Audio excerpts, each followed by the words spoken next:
Mi nombre es Sofía, tengo 29 años y soy maestra de infantil. Mi marido Javier tiene 32 y es el director de ventas de una empresa de comercio internacional. Llevamos 4 años casados. Nuestro matrimonio era el modelo ideal a ojos de todos, desde amigos y compañeros hasta nuestros familiares. Javier no solo era atractivo, competente y con un buen sueldo, sino que también era increíblemente atento y me adoraba. Nunca olvidaba un aniversario. Cada vez que volvía de un viaje de negocios, por corto que fuera, su maleta estaba llena de regalos para mí. Siempre me decía, no importa a qué lugar del mundo vaya, el momento de mayor paz es cuando vuelvo a casa, donde tú me esperas.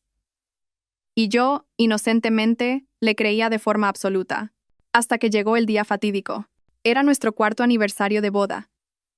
Me había pedido la tarde libre en el colegio para preparar una cena romántica. Fui personalmente al mercado para elegir las gambas más frescas y el solomillo de ternera más tierno. Los platos favoritos de Javier. También compré una botella de buen vino tinto y un ramo de rosas rojas aterciopeladas, las mismas flores que me regaló la primera vez que se me declaró.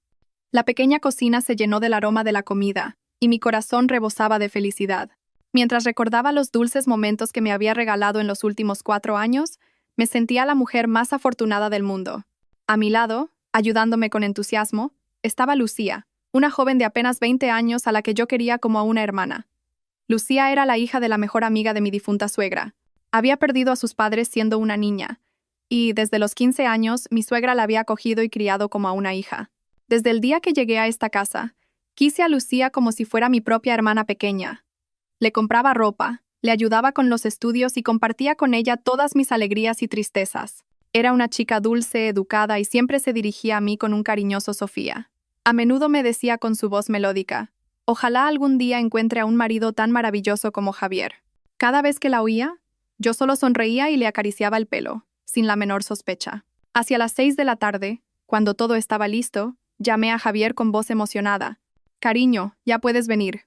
Está todo preparado, solo faltas tú. Al otro lado de la línea, la voz de Javier sonaba algo cansada. Lo siento, mi amor. Ha surgido un imprevisto muy importante en la oficina y el director ha convocado una reunión de emergencia. Creo que no terminaré hasta las 9 o las 10. Cena tú con Lucía, no me esperéis. Me sentí un poco decepcionada, pero enseguida traté de comprenderle. Sabía lo exigente que era su trabajo. Vale, de acuerdo. No te fuerces demasiado y ven pronto. Te guardaré la cena, le dije antes de colgar. Lucía me miró y dijo con voz compasiva. Javier está muy ocupado con el trabajo, ¿verdad? Venga, cenemos nosotras. Yo pongo la mesa. Asentí, tratando de reprimir un largo suspiro. La cena de aniversario se convirtió en una velada para 2, y por muy deliciosa que estuviera la comida, parecía haber perdido la mitad de su significado. Después de cenar, Lucía dijo que estaba cansada y se retiró a su habitación. Yo recogí los platos, guardé la comida de Javier en la nevera y me senté en el salón a ver la televisión, mirando el reloj de reojo. Dieron las 9, luego las 9:30 y él no volvía. Empecé a sentirme inquieta.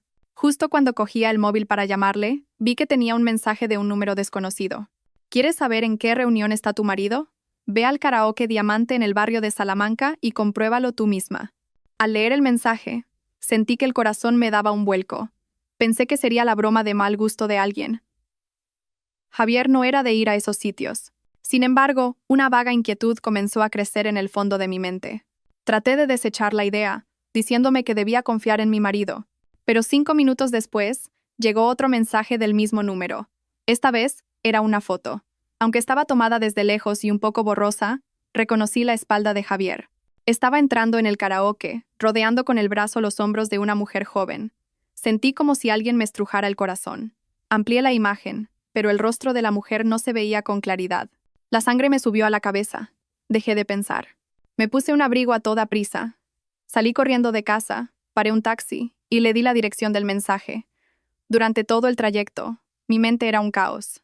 Rezaba para que fuera un malentendido, pero al mismo tiempo me preparaba para lo peor. Cuando el taxi paró frente al karaoke Diamante, vi su Mercedes negro aparcado fuera y sentí que las piernas me flaqueaban. Respiré hondo, intentando mantener la calma, y entré. La música estridente me aturdió. No sabía en qué sala estaba y no me atrevía a preguntar a los empleados. Simplemente deambulé por los pasillos, esperando encontrarle por casualidad. Justo cuando estaba a punto de rendirme y marcharme, oí su voz familiar procedente de una sala al final del pasillo. La puerta estaba entreabierta y me asomé. Estaba cantando con otros hombres y a su lado una joven le servía cerveza. No era la mujer de la foto. Por un instante mi corazón se alivió. Pensé que probablemente era una reunión de trabajo con clientes. No queriendo avergonzarle, me di la vuelta en silencio. Decidí volver a casa y esperarle. Llegué a casa cerca de las 11 de la noche. La casa estaba oscura y en silencio. Supuse que Lucía estaría profundamente dormida. Arrastré mi cuerpo cansado hasta el dormitorio para ducharme y prepararme para dormir. Pero al abrir la puerta de la habitación, la escena que se desplegó ante mis ojos me dejó helada en el sitio. Sobre nuestra cama de matrimonio, mi marido, el que me había mentido diciendo que estaba en una reunión, y Lucía, la hermana a la que tanto había querido y cuidado, estaban desnudos, devorándose el uno al otro. La botella de vino que había comprado para nuestra cena de aniversario rodaba por el suelo, y la caja de la tarta estaba tirada de cualquier manera. En ese instante, mi mundo se hizo añicos. Mis oídos zumbaban, mi corazón parecía haberse detenido, y el aire se quedó atascado en mi pecho. No podía creer lo que veía. Al oír la puerta, se giraron sobresaltados. El rostro de Javier pasó del pánico al terror absoluto. Lucía se apresuró a cubrirse con la sábana, pero en sus ojos no había arrepentimiento, sino una sonrisa desafiante y una burla casi imperceptible. El dolor agudo se transformó en una calma espeluznante. No grité, no corrí a arañarles. Simplemente retrocedí en silencio, mirándolos con unos ojos fríos como el hielo. Luego, cerré la puerta suavemente, saqué la llave de mi bolsillo, la introduje en la cerradura y la giré. El seco clic de la cerradura resonó en la noche silenciosa, como la sentencia de muerte para mi matrimonio. Apoyada contra la puerta, saqué el móvil y empecé a marcar el número de mi suegra. Y después, uno a uno, los de los tíos de la familia. Mi voz era extrañamente serena. Isabel, soy Sofía. ¿Podrías venir a casa ahora mismo? Con toda la familia, por favor. Quiero mostraros una obra de teatro muy interesante.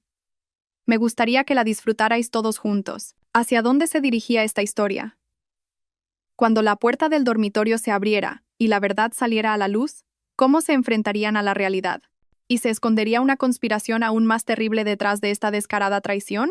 Tras colgar la última llamada con la tía pequeña de Javier, me dejé caer al suelo, apoyando la espalda en la fría madera.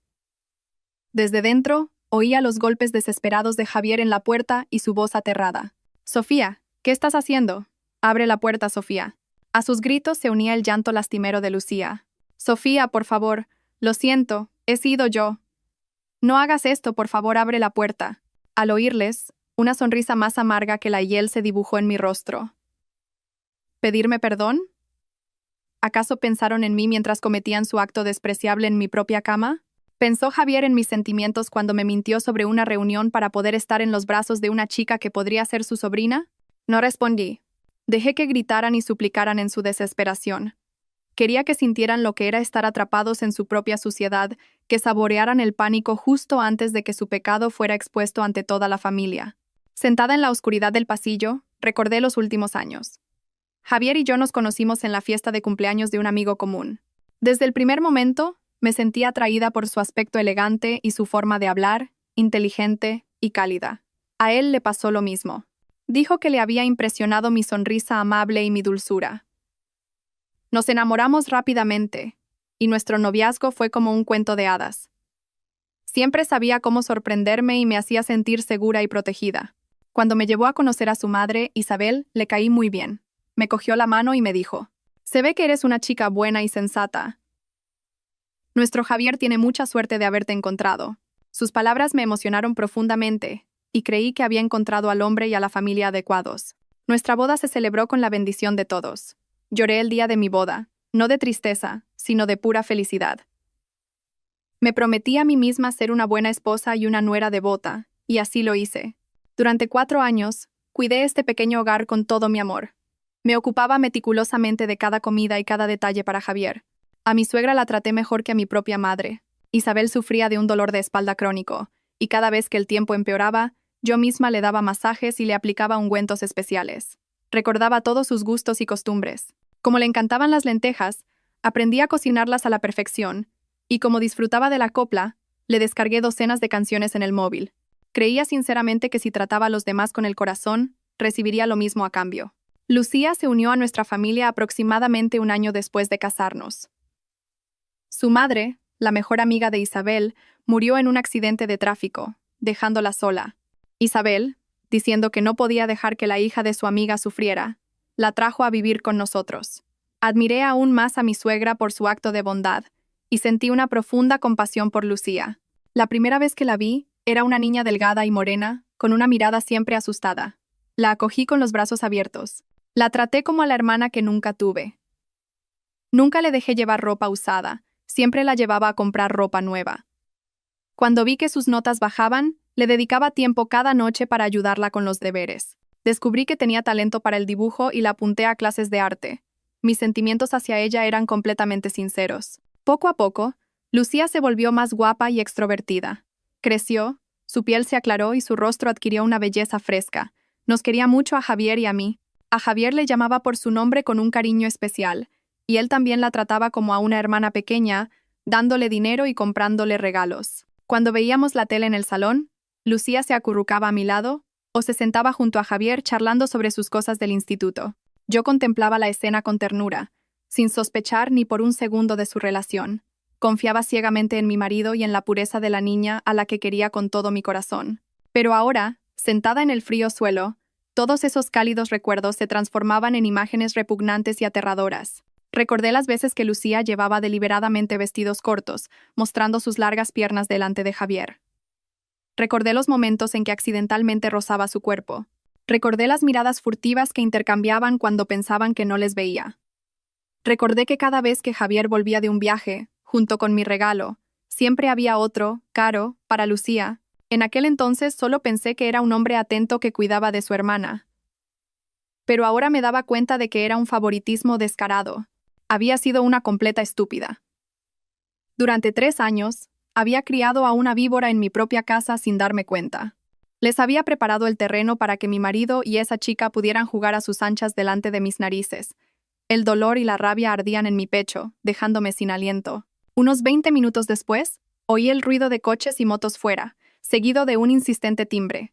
Habían llegado. Respiré hondo, me levanté y me arreglé la ropa y el pelo. Mantente serena. Sé fuerte. No puedes mostrarte débil ante ellos. Bajé y abrí la puerta. Frente a mí estaban mi suegra Isabel, el tío pequeño de Javier con su mujer y la tía tercera. Sus rostros reflejaban preocupación y desconcierto. Mi suegra me agarró la mano con urgencia. Sofía, ¿qué pasa? ¿Por qué has llamado a toda la familia a estas horas? ¿Dónde está Javier? No respondí. Me hice a un lado y dije fríamente: Isabel y todos los demás, por favor, entrad primero. Cuando entréis, lo entenderéis todo. Conduje a toda la familia al segundo piso y me detuve frente a la puerta cerrada del dormitorio. Los sollozos del interior habían cesado. Quizás estaban agotados o, al sentir nuestra presencia, se dieron cuenta de que todo había terminado. La familia me miraba con extrañeza. Isabel, nerviosa, me sacudió por los hombros. Hija, habla. ¿Qué ocurre? ¿Por qué has cerrado la puerta con llave? ¿Están Javier y Lucía ahí dentro? La miré directamente a los ojos. Con una mirada que no olvidaría en su vida, dije, enfatizando cada palabra. Sí, así es, Isabel. Javier y Lucía están ahí dentro. Os he llamado a todos para que podáis presenciar la maravillosa obra de teatro que tu querido hijo y tu virtuosa hija adoptiva me han ofrecido. Al terminar, saqué la llave del bolsillo. En un silencio sobrecogedor, la introduje lentamente en la cerradura. El sonido metálico pareció especialmente agudo. La familia contuvo la respiración, con los ojos fijos en la puerta, y entonces giré la llave. La puerta se abrió lentamente, revelando la escena desnuda y sórdida de su interior. La tragedia de una familia estaba a punto de concluir, y al mismo tiempo, un secreto aún más terrible estaba a punto de desvelarse. Cuando la pesada puerta de madera se abrió por completo, la luz amarillenta del dormitorio expuso un espacio crudo y vulgar. Una mezcla nauseabunda de vino barato, el perfume penetrante de Lucía y el sudor de un hombre flotaba en el aire. Sobre la cama de matrimonio, decorada con las sábanas y cojines que yo misma había elegido, Javier y Lucía se revolvían torpemente entre el edredón.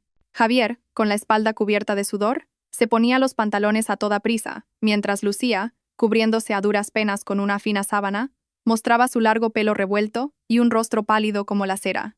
La visión fue como una cuchillada mortal en el corazón, no solo para mí, sino para todos los que estaban en la puerta. El primero en reaccionar fue el tío pequeño de Javier, un hombre de carácter fuerte pero justo. Con los ojos desorbitados, Señaló hacia el interior y gritó, con la voz temblando de ira, «Por Dios, Javier, ¿pero qué diablos estás haciendo?» La tía tercera ahogó un grito, llevándose las manos a la boca. Su mirada hacia mí estaba llena de compasión y vergüenza, pero ninguna reacción fue comparable a la de mi suegra, Isabel. Se quedó paralizada, clavada en el sitio, mirando fijamente la escena. Su rostro estaba blanco, sus labios temblaban, pero no pronunció una sola palabra. Se tambaleó tanto que casi se cae si el tío no la hubiera sujetado. Yo esperaba que corriera a bofetear a su hijo o a maldecir a esa descarada hija adoptiva, porque Isabel siempre había sido una mujer estricta, que daba una enorme importancia a la moral y al honor de la familia. Siempre había enseñado a sus hijos a vivir con rectitud y honestidad. Pero me equivoqué. Tras unos segundos de shock, Isabel se soltó del brazo de su cuñado y entró tambaleándose en la habitación. Pero no fue hacia su hijo. Fue directamente hacia Lucía. Le arrancó la sábana con violencia y le dio una bofetada que resonó en toda la estancia. «Zorra despreciable. ¿Cómo te atreves a seducir a tu hermano?» Lucía, cubriéndose la cara, sollozó y balbuceó. «No he sido yo, señora. Ha sido Javier. Él me ha forzado». En ese momento, Javier, ya vestido, corrió a arrodillarse a los pies de su madre, llorando a gritos. «Mamá, lo siento. Todo ha sido culpa mía. Estaba muy borracho. No sabía lo que hacía. Por favor, perdóname, mamá». Desde la puerta, yo observaba su patética actuación con los brazos cruzados. Era ridículo. ¿Borracho? Un hombre como Javier, con su aguante para el alcohol, iba a perder el control con unas copas de vino hasta el punto de no saber lo que hacía. ¿Forzada? Si la hubiera forzado, ¿por qué no había ni un solo rasguño en el cuerpo de Lucía? ¿Por qué la ropa de ambos estaba cuidadosamente doblada en un rincón de la habitación? ¿Nos tomaban a todos por idiotas? El tío y la tía también se dieron cuenta de la farsa. El tío rugió. ¿Borracho? Déjate de excusas estúpidas. Mírate. ¿Acaso eres una persona? ¿Con todo lo que Sofía ha hecho por ti y por esta familia, te atreves a cometer esta atrocidad? Ante tal reprimenda, esperaba que mi suegra se enfureciera aún más. Pero, de nuevo, me equivoqué. Isabel se giró de repente y, en lugar de mirar a su hijo, me miró fijamente a mí. En sus ojos ya no había dolor ni decepción, sino una frialdad afilada como un cuchillo. Me señaló con el dedo y gritó con voz llena de rencor. «Todo esto es por tu culpa. Toda la culpa es tuya». Me quedé helada, sin entender qué estaba pasando. Los demás familiares también estaban perplejos. Isabel continuó gritando, fuera de sí.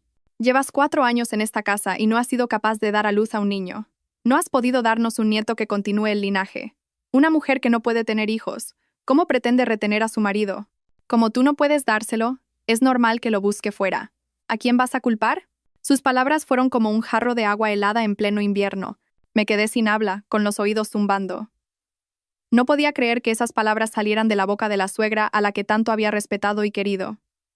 A sus ojos, yo no era más que una máquina de hacer bebés. La infidelidad de su hijo con su hermana adoptiva para ella solo era culpa mía por no haber tenido un hijo.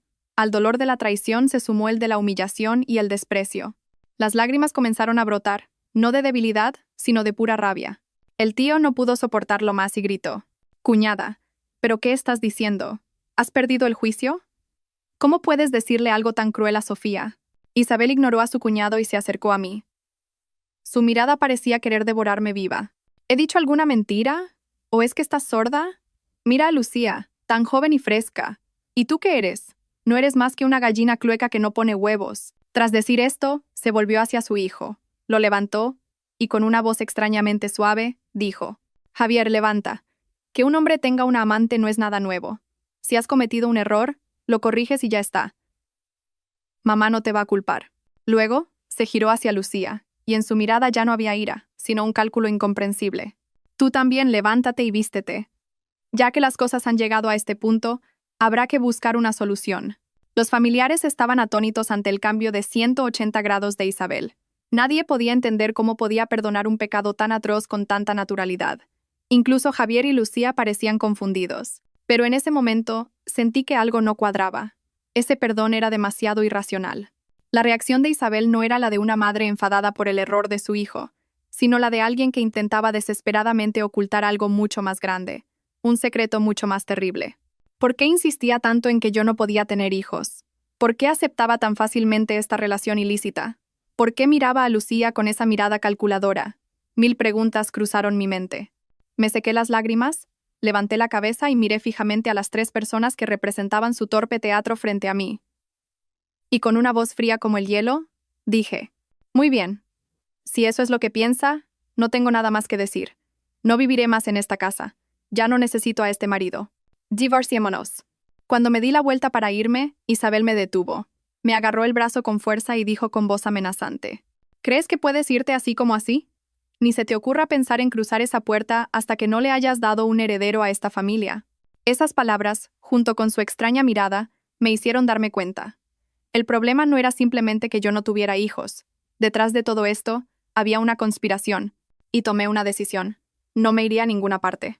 Me quedaría en esta casa y descubriría el secreto oculto, costara lo que costara. Un secreto que, intuía, sería mucho más aterrador y cruel que la traición que acababa de sufrir. Aquella noche fatídica terminó en una atmósfera pesada y falsa. Cuando anuncié que me quedaría y no me divorciaría, un atisbo de satisfacción cruzó el rostro de Isabel, aunque lo ocultó rápidamente. El tío y la tía, conmocionados y enfadados por la actitud de su cuñada, se fueron a casa.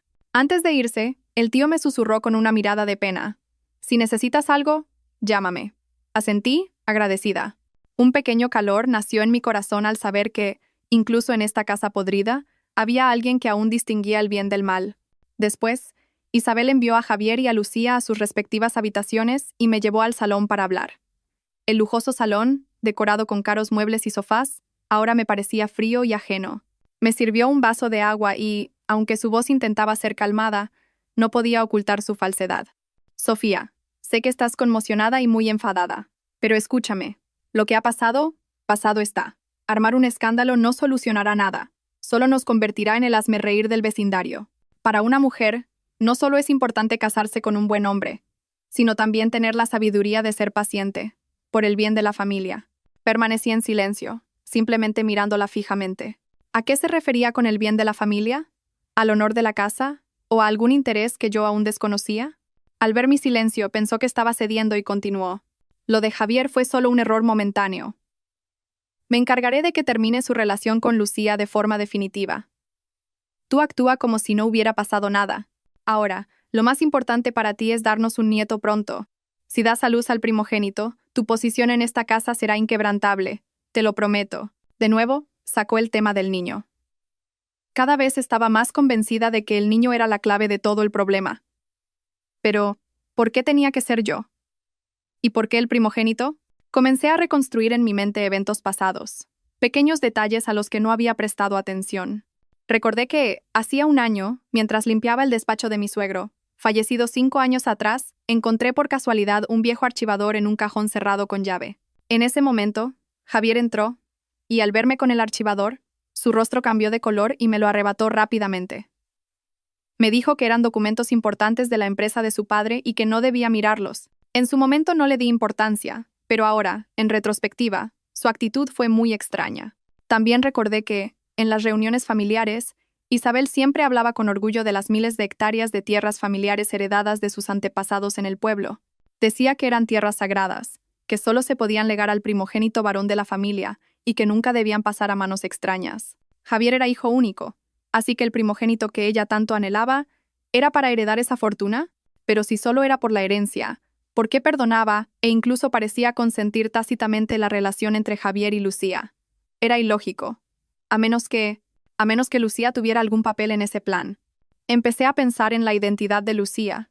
Isabel decía que era la hija de su mejor amiga fallecida, pero en mis 4 años como nuera, nunca la oí mencionar a esa amiga, ni la vi celebrar misas en su aniversario o visitar su tumba. Cada vez que le preguntaba por el pueblo natal de Lucía, cambiaba de tema, diciendo que era un lugar remoto en las montañas sin importancia. Toda la información sobre Lucía era muy vaga. Esa noche no pude dormir. Volví a mi dormitorio, pero la habitación estaba impregnada de un aire frío y del olor a traición. No eché a Javier para no levantar sospechas. Él tampoco tuvo el valor de dormir a mi lado y se acostó en una fina colchoneta en el suelo. Fingí estar profundamente dormida, pero todos mis sentidos estaban alerta. Oí cómo la puerta se abría sigilosamente. Y luego, las voces susurrantes de Isabel y Javier en el pasillo. «Mamá, tengo mucho miedo. El silencio de Sofía no es normal. Seguro que está tramando algo. La voz de Javier temblaba. Isabel le regañó en voz baja. ¿Miedo de qué? Un hombre no puede ser tan débil. Déjalo en mis manos. Yo sé cómo arreglarlo todo. Tu única tarea es dejar embarazada a Lucía lo antes posible. En cuanto ella se quede embarazada, Sofía ya no nos servirá para nada.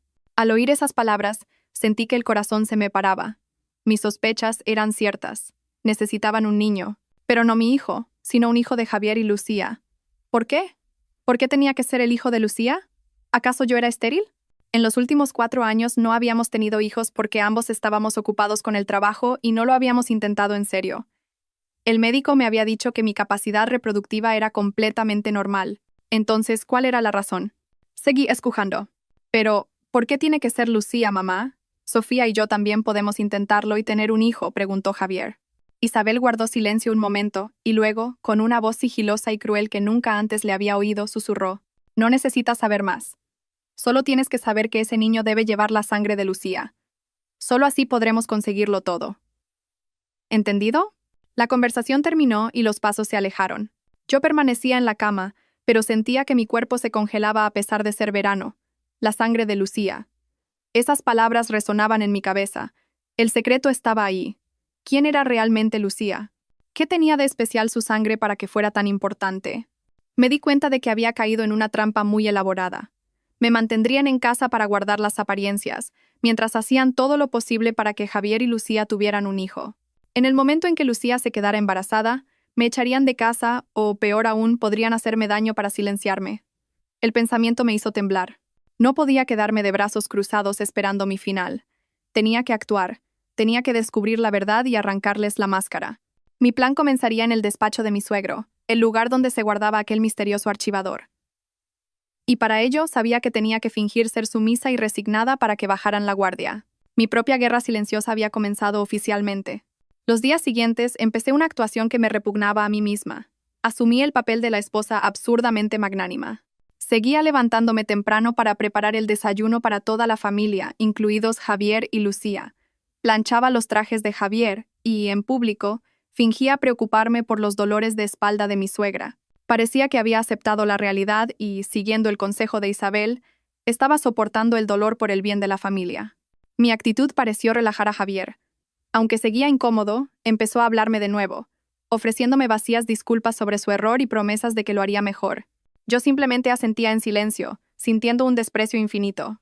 Lucía me evitaba. Ya no me llamaba Sofía con alegría, y cada vez que nos cruzábamos, bajaba la cabeza y se escabullía rápidamente. Pero yo sabía que era una farsa. Bajo las órdenes de Isabel, ella y Javier seguramente se veían a escondidas. Quien más satisfecha estaba con mi cambio era mi suegra. Empezó a tratarme un poco mejor, comprándome de vez en cuando jalea real o complementos vitamínicos, diciendo que tenía que cuidarme para poder tener un hijo. Su actuación era perfecta, pero yo sabía que todo era una estratagema para tranquilizarme y disipar mis sospechas. Aceptaba sus regalos con gratitud, interpretando a la perfección el papel de la nuera obediente que anhelaba un hijo. Su falta de cautela era mi oportunidad. Tenía que encontrar la manera de entrar en el despacho de mi suegro. Desde su muerte, Isabel lo mantenía cerrado con llave, diciendo que guardaba sus objetos personales, y nadie podía entrar. La única llave la tenía ella. Era un gran desafío. No podía forzar la cerradura ni pedirle la llave directamente. Necesitaba una excusa natural. La oportunidad llegó una semana después. Era el aniversario de la muerte de mi suegro, y toda la familia se reunió para la tradicional misa. Durante la comida, saqué el tema como si nada. Isabel, recuerdo que a mi suegro le gustaba escribir un diario. Tenía una libreta con tapa de cuero marrón donde apuntaba cosas. ¿Sabes dónde está? Me gustaría leerlo para recordar cómo pensaba. Dije con una voz emotiva, con los ojos ligeramente humedecidos. Mi suegra, como esperaba, no sospechó nada. Suspiró y dijo, «Sí, tu suegro tenía esa costumbre. Supongo que seguirá en el despacho. Pero todos eran cosas de negocios, ¿para qué quieres leerlo?» «No», Isabel respondí rápidamente. También escribía sobre la familia, sobre la infancia de Javier. Solo quiero revivir un poco los recuerdos con él. Mi tono era tan suplicante y mi comportamiento reciente tan dócil que Isabel finalmente asintió. Está bien. Mañana buscaré la llave y podrás entrar. Mi corazón latió con fuerza. La primera fase del plan había funcionado. A la mañana siguiente, Isabel me dio la llave del despacho como había prometido. Dijo que tenía que salir con unas amigas y me pidió que cerrara bien la puerta cuando terminara. Era la oportunidad perfecta. En cuanto se fue, entré en la habitación. Estaba impecablemente ordenada. No tenía mucho tiempo. Ignoré cualquier posible diario y fui directamente al escritorio con el cajón cerrado donde había visto el misterioso archivador. Probé varias llaves pequeñas del llavero de Isabel y por suerte una de ellas abrió el cajón. Dentro, el archivador seguía allí. En la portada, solo ponía «Documentos confidenciales familiares». Con manos temblorosas, lo abrí. No contenía documentos de negocios, sino varios papeles personales, certificados de nacimiento y el testamento manuscrito de mi suegro. Tal como sospechaba, la mayor parte de la herencia, incluidas las tierras familiares, se legaba al primogénito varón. Pero lo que me dejó horrorizada fue una cláusula al final del testamento, escrita con una tinta diferente, como si se hubiera añadido más tarde. El primogénito varón que ostente el derecho a la herencia deberá ser de linaje puro de la familia García de la Sierra, lo cual deberá ser demostrado mediante una prueba genética de marcadores familiares específicos. Me quedé helada. ¿Marcadores genéticos familiares? ¿Acaso esta familia tenía algún gen raro? Seguí buscando entre los papeles. Encontré un viejo informe médico, amarillento por el tiempo. Eran los resultados de un análisis de Javier sobre su tipo de sangre y varios indicadores genéticos. Lo que me dejó en shock fue la conclusión del médico. El paciente presenta azoospermia adquirida como secuela de una parotiditis sufrida a los 17 años, con una probabilidad de concepción natural casi nula.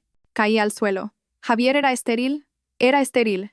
Y en 4 años nunca me había dicho una palabra. Él y su madre me habían engañado por completo. Me habían culpado a mí por no tener hijos. Me habían presionado para ir al médico, hacerme pruebas y tomar todo tipo de medicamentos. Y resulta que el problema nunca había sido mío. Lo sabían todo y habían estado actuando, haciéndome sentir culpable. La rabia me consumía, pero recuperé la compostura. Si Javier era estéril, ¿qué niño pretendían crear a través de él y Lucía? Seguí buscando y encontré la respuesta en un certificado de nacimiento. Era el de Lucía. Pero los nombres de sus padres eran completamente desconocidos, no el de ninguna amiga de Isabel. Y lo más importante, en una esquina del certificado, había una nota manuscrita de mi suegro. Esta niña comparte linaje con la estirpe García, raíz en la rama de las montañas del norte. Quedé estupefacta. ¿Lucía era de la misma familia? ¿Una rama del norte? Recordé lo que Isabel había dicho sobre su pueblo natal. Era cierto. Lucía no era una hija adoptiva, era una pariente lejana de la familia. Todo encajó. Javier era estéril y no podía tener un hijo para heredar la fortuna. Así que buscaron en una rama lejana de la familia a una joven con el linaje puro, Lucía. La trajeron con la excusa de ser una hija adoptiva, con el objetivo final de que tuviera un hijo con otro hombre, y luego hacer pasar a ese niño por el hijo de Javier, el primogénito de la familia, para reclamar la inmensa herencia. Pero, ¿de quién sería ese hijo? Obviamente no de Javier. Entonces, ¿quién era el hombre? Un nuevo secreto, una pregunta más aterradora surgió. Rápidamente, fotografié todos estos documentos cruciales con mi móvil. Sabía que serían mis armas, pero también sabía que esta lucha era mucho más peligrosa de lo que había imaginado. No me enfrentaba a una simple familia de estafadores, sino a una conspiración planeada meticulosamente durante décadas. Después de fotografiar todas las pruebas, volví a ponerlo todo en su sitio. Cerré el cajón y el despacho con llave y se la devolví a Isabel. Tenía que actuar como si nada, como si solo hubiera entrado a buscar un viejo diario. Pero en mi interior se desataba una tormenta. Este fraude superaba cualquier imaginación.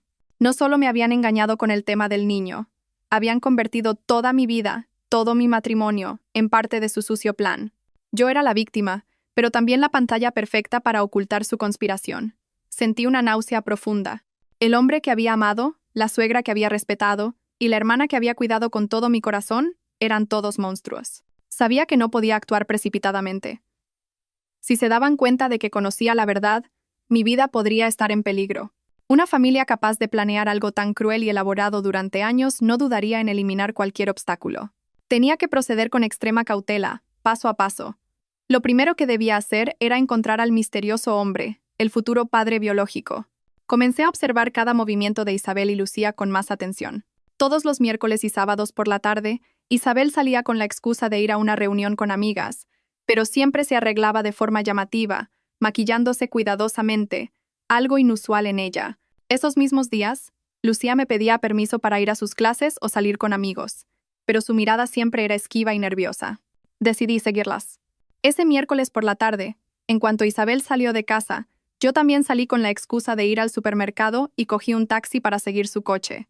El coche no se dirigió a ninguna cafetería o restaurante, sino a una exclusiva urbanización a las afueras de la ciudad, un lugar donde solo vivían los ricos y poderosos. Isabel detuvo el coche frente a una imponente villa con altos muros y un guardia de seguridad.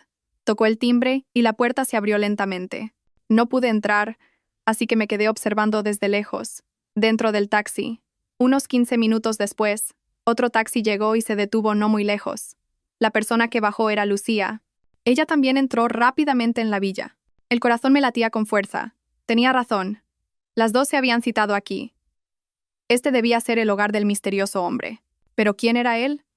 No podía quedarme mucho tiempo sin levantar sospechas. Le pedí al taxista que diera una vuelta y volviera.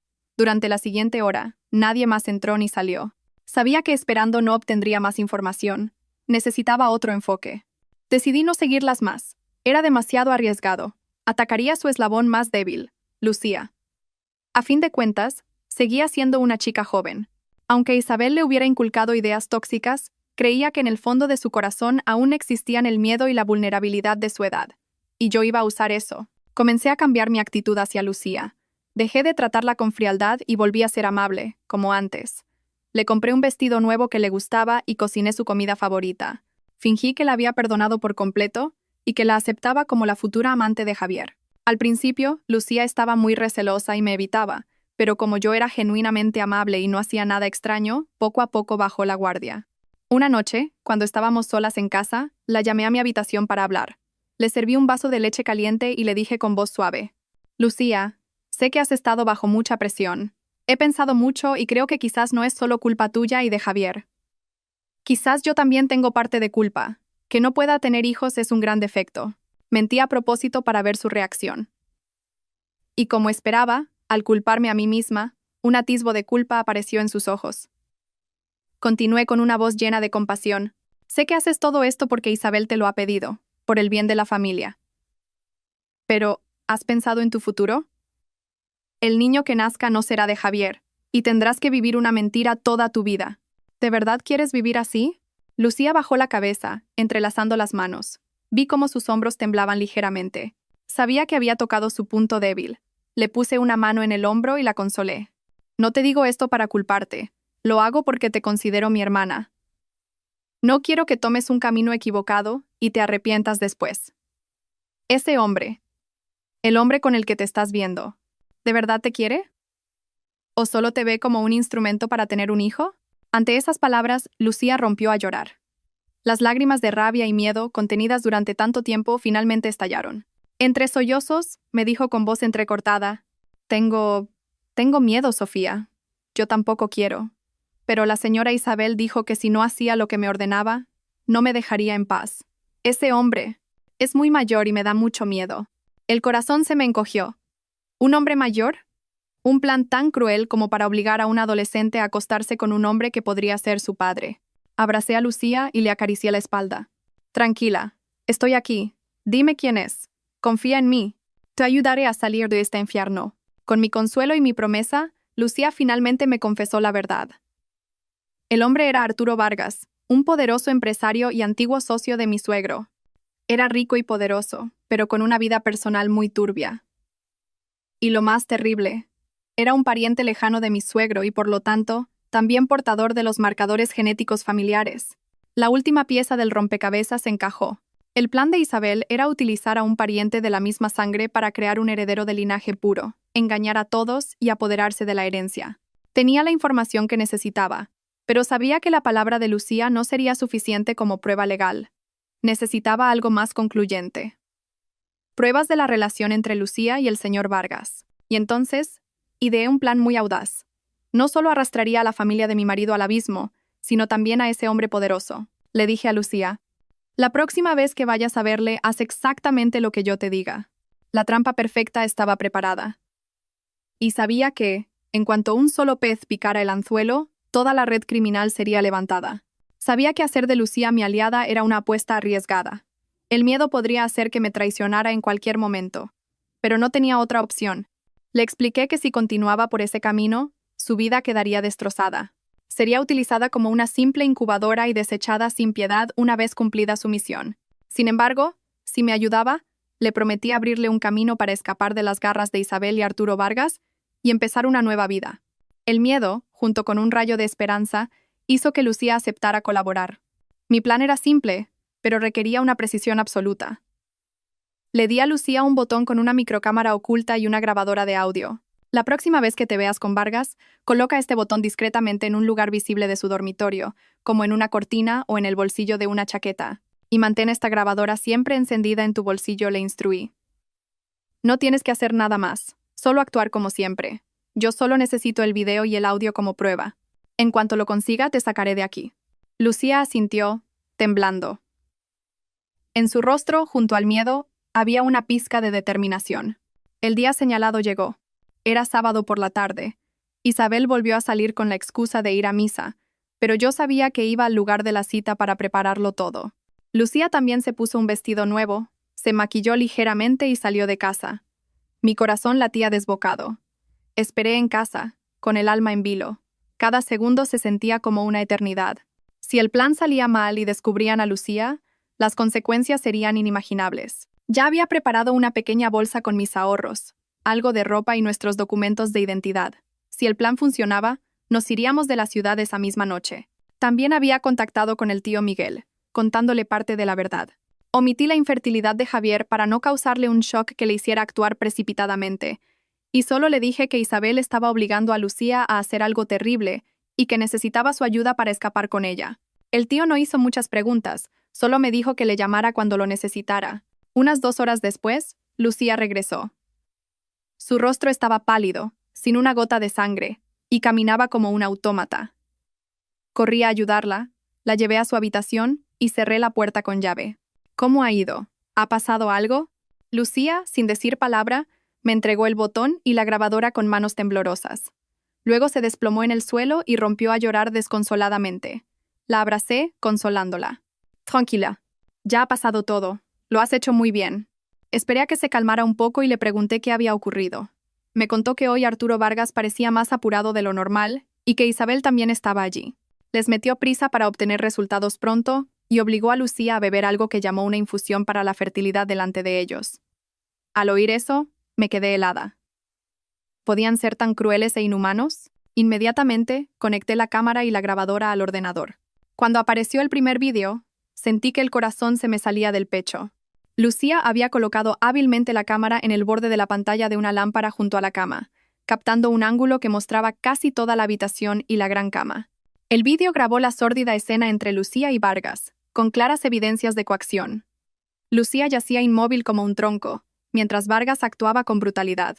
La grabación de audio fue aún más reveladora. Pude escuchar toda la conversación entre los tres. La voz de Isabel era fría y calculadora. «Señor Vargas, tenemos que darnos prisa. Esa zorra de Sofía está empezando a sospechar. No tenemos mucho tiempo.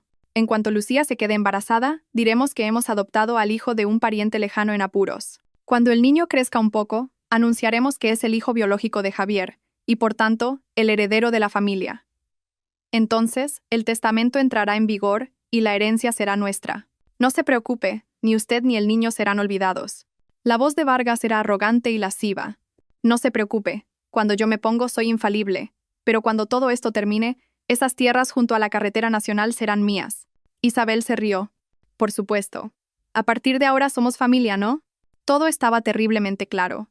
Era un contrato repugnante, sellado con el cuerpo de una joven y el futuro de un niño nonato. Guardé todos los archivos de prueba en un USB y en varias nubes de almacenamiento. Sabía que había llegado el momento decisivo. No podía perder ni un segundo más. Le dije a Lucía: «Haz la maleta, nos vamos ahora mismo». Llamé al tío Miguel y le di el punto de encuentro. Luego, dejé una breve nota sobre el tocador de mi dormitorio. No era para Javier, sino para Isabel. «Isabel, para cuando leas esto, Lucía y yo estaremos muy lejos. Ya no puedo seguir viviendo en medio de este engaño y crueldad. Lo sé todo. La infertilidad de Javier, la verdadera identidad de Lucía, el testamento y vuestra conspiración con el señor Vargas, tengo todas las pruebas en mi poder. No intentéis buscarnos. Si intentáis hacernos algún daño, todas estas pruebas serán enviadas a la policía y a la prensa. Entonces, no solo el honor de esta familia, sino también los negocios del señor Vargas, quedarán reducidos a cenizas. Tomadlo como una advertencia. Después de escribir la nota, salí sigilosamente con Lucía de la casa que había sepultado 4 años de mi juventud y mi confianza. Nos encontramos con el tío Miguel en el lugar acordado. Ya tenía un coche preparado. Al ver el estado catatónico de Lucía, no preguntó nada, solo dijo: «Subid al coche. Os llevaré a un lugar seguro». El coche se alejó, dejando atrás una ciudad llena de engaños y dolor. Miré por última vez hacia aquella urbanización. En mi corazón no había ni una pizca de nostalgia, solo alivio y una firme determinación. La guerra no había terminado. Esto era solo una retirada estratégica. El siguiente paso sería el contraataque. Un contraataque que les haría pagar un alto precio por todo lo que habían hecho. El tío Miguel nos llevó a un pequeño pueblo costero a más de 300 kilómetros de la ciudad. Nos alquiló una modesta pero limpia casa de una planta en una calle tranquila. Antes de irse, me dio algo de dinero, y me dijo que me quedara allí un tiempo hasta que las cosas se calmaran. Me aseguró que él se encargaría de los asuntos familiares y que le llamara si necesitaba algo. Le di las gracias una y otra vez. En ese momento, su ayuda fue como un salvavidas en medio de un diluvio. Los primeros días en aquel lugar desconocido fueron tranquilos. Lejos de la pesadilla de Isabel y Arturo Vargas, Lucía comenzó a recuperarse mentalmente. Ya no era la chica asustadiza y cohibida. Poco a poco, recuperó su brillo. Ayudaba en las tareas de la casa, cocinaba, y a veces, incluso tarareaba alguna canción. Verla así me aligeró el corazón. A fin de cuentas, ella también era una víctima en toda esta historia. Pero no me permití descansar. Sabía que Isabel y Vargas no se rendirían fácilmente. Mi carta podría intimidarlos por un tiempo, pero con su poder y su dinero, no tardarían en encontrarnos. Tenía que ir un paso por delante. Comencé a trazar un plan de contraataque meticuloso. No quería simplemente resolverlo todo por la vía legal. Sabía que gente como Vargas podía convertir lo negro en blanco con dinero. Quería un castigo que les arruinara la vida, que les hiciera perder todo lo que tanto se esforzaban por proteger, su honor y su fortuna. Mi plan constaba de 3 fases. Cortina de humo. Provocar la discordia interna entre ellos.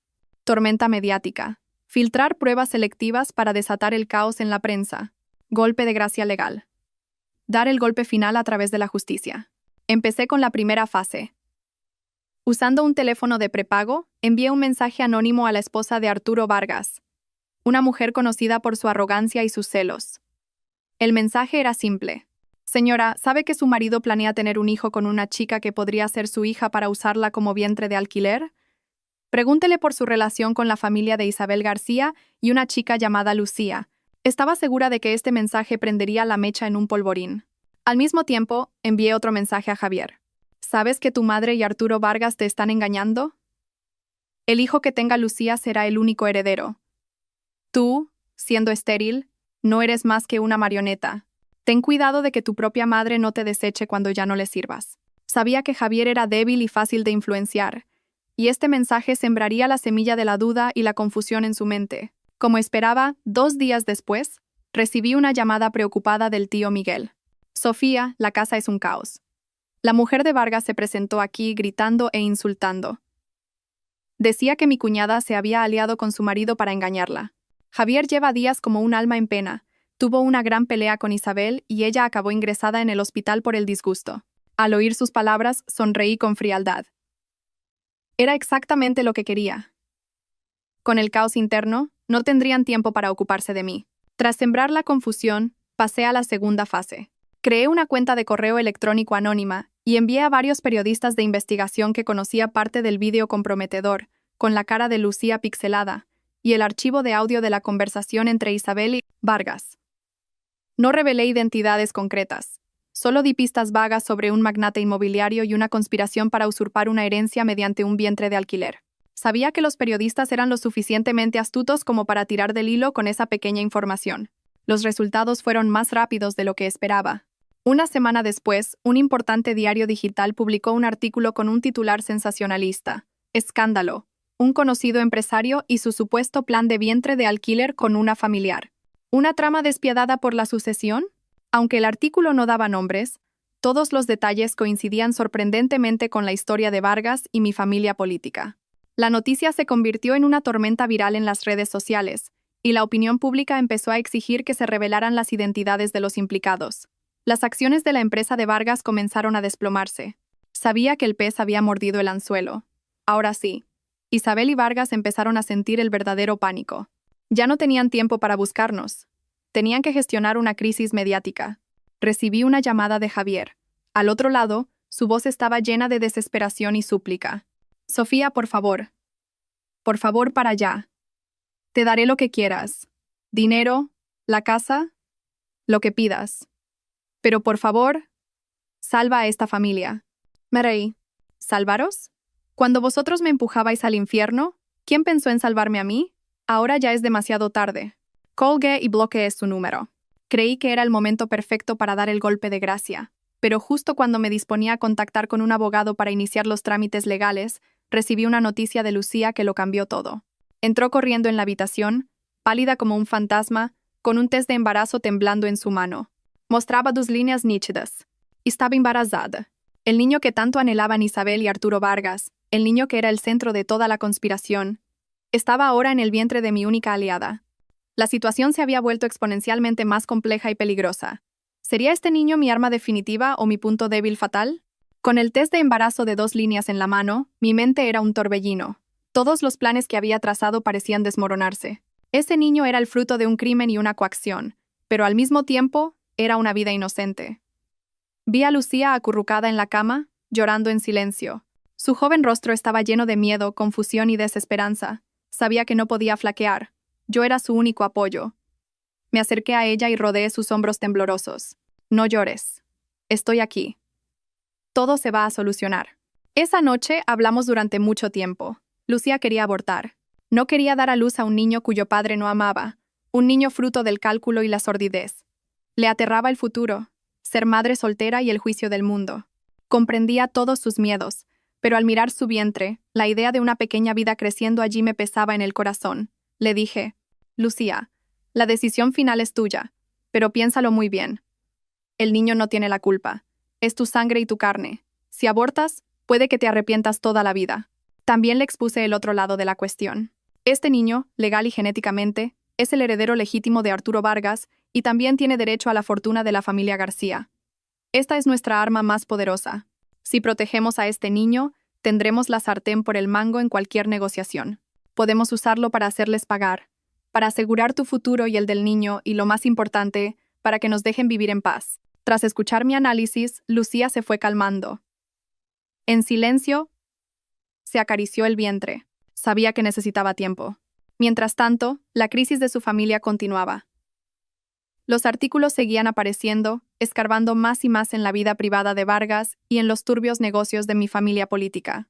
Acorralados, finalmente dieron un paso. Una mañana, recibí una llamada de un número desconocido.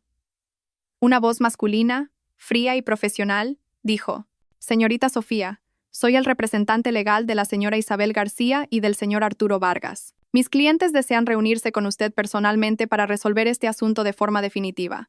Sabía que este día llegaría. No sentía miedo. Respondí con calma: «De acuerdo, pero tengo mis condiciones. Primero, el lugar de la reunión lo elijo yo. Segundo, iré con mi abogada. Tercero, Lucía no estará presente». La otra parte guardó silencio un momento y luego aceptó. Desde que comencé mi plan, había estado en contacto con un bufete de abogados de confianza. Les había enviado todas las pruebas y explicado toda la historia. Mi abogada, una mujer brillante y mordaz, había preparado una estrategia de negociación impecable para mí. La reunión tuvo lugar en una tranquila cafetería con jardín, un lugar que había comprobado previamente para asegurarme de que no había dispositivos de escucha ni cámaras ocultas.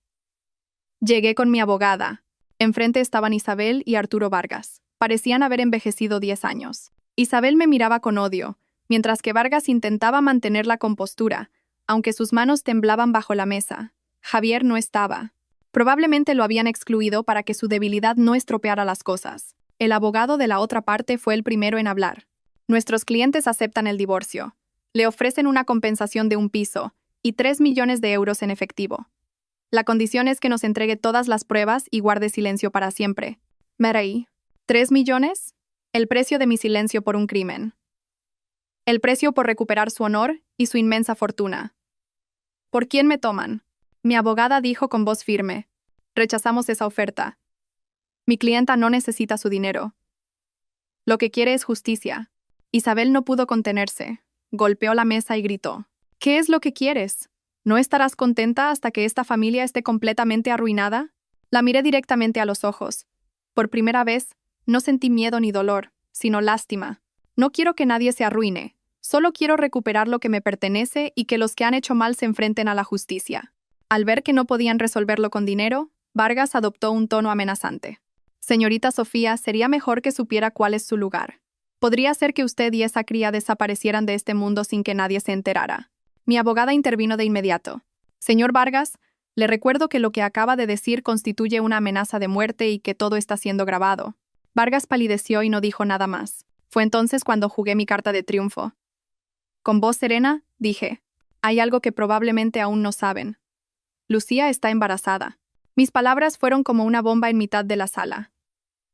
Isabel y Vargas se quedaron helados, con los ojos desorbitados por la incredulidad. ¿De cuántos meses?, balbuceó Isabel. De casi 2, respondí. La expresión de Isabel pasó del shock a la alegría, y de nuevo al miedo. La alegría de tener por fin un heredero, y el miedo de que ese heredero y su madre estuvieran en mis manos. Sabía que era el momento de dar el golpe final. Dije, palabra por palabra. Este niño es, legalmente, el hijo del señor Vargas. Tiene derecho a heredar su fortuna, y según el testamento de mi suegro, es también el único heredero de la fortuna de la familia García. Ahora, ¿volvemos a hablar de las condiciones? La batalla legal y psicológica más intensa acababa de comenzar. El futuro de todos nosotros y el del niño en el vientre de Lucía se decidiría en esa mesa de negociación. La noticia del embarazo de Lucía fue un golpe devastador para la psique de Isabel y Arturo Vargas. El elaborado plan que habían construido se había descontrolado por completo. El niño que tanto anhelaban se había convertido en el arma más poderosa en manos de su enemiga. De cazadores, habían pasado a ser la presa, esperando mi veredicto. Mi abogada no desaprovechó la oportunidad y presentó nuestras demandas. Era un ultimátum no negociable.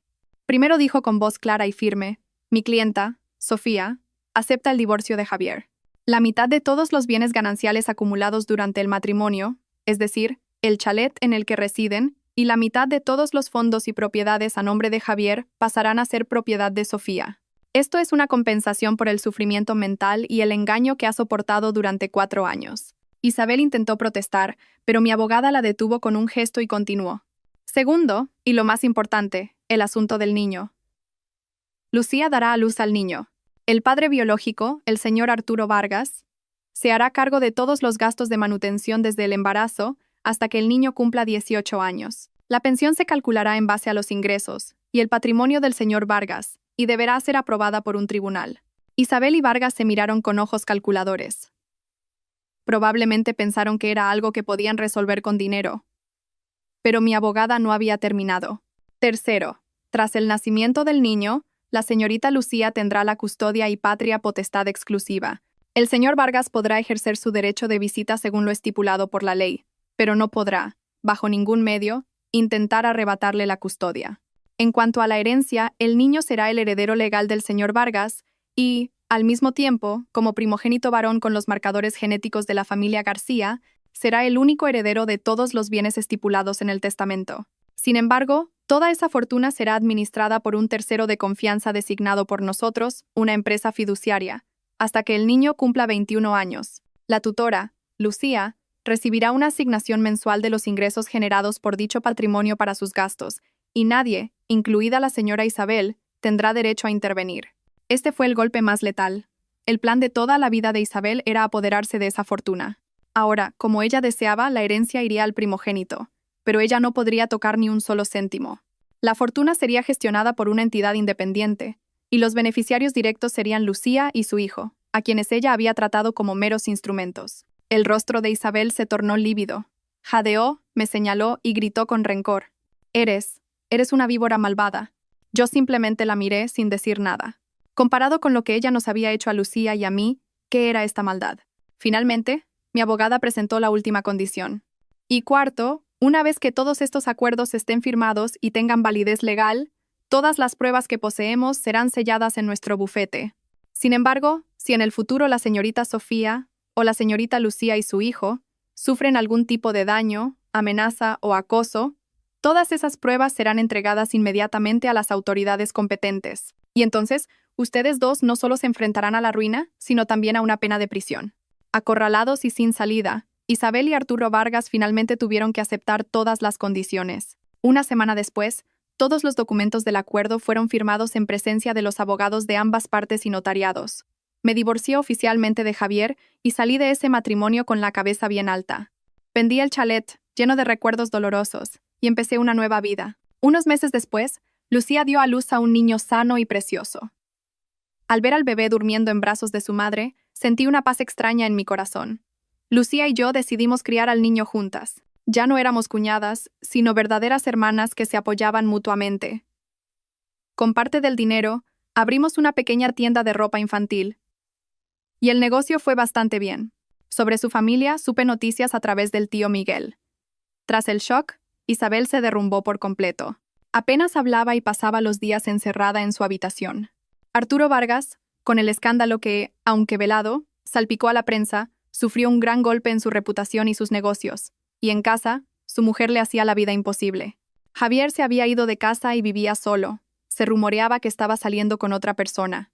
Su vida probablemente quedaría para siempre como la de un hombre que, bajo la sombra de su madre, nunca fue capaz de decidir su propio destino.